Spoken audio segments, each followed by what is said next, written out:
l'adolescence, c'est un catalyseur d'intensité. Tout ce qu'on vit, on le vit plus fort. Et Christine Pawłowska, peut-être encore plus que les autres. Écarlate, c'est le récit d'une fuite en avant, d'une trajectoire. C'est l'histoire d'une jeune fille qui est tellement solaire qu'elle passe son temps à faire des insomnies et en même temps qui est si nocturne qu'elle ne peut pas s'empêcher de briller.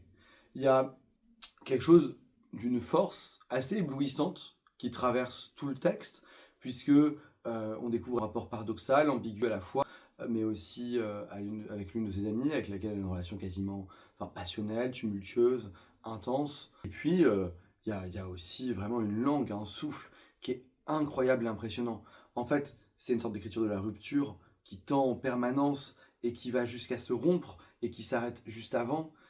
Il y a une forme de naïveté évidente, une forme de lyrisme qui peut paraître parfois excessif, pas toujours maîtrisé, mais je pense que vraiment c'est un souffle important. Alors l'histoire de ce texte, elle est particulière, puisque en définitive, c'est un manuscrit qui a eu un certain succès quand il a été publié en 1974, et qui aujourd'hui bénéficie d'une nouvelle vie, hein, grâce aux éditions du Jousol, et grâce notamment au travail de Pierre Boisson, qui a sorti à la fois une monographie sur Christine Pawłowska, et en même temps, le texte a été réédité, a sorti une préface de Gordon Duncan.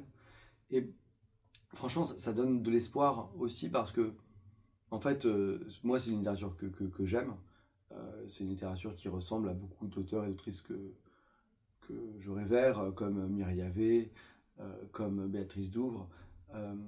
Et ça montre qu'il existe un espace aussi pour ce type d'écriture qui peut justement parfois sembler excessif, douloureux, adolescent, incandescent.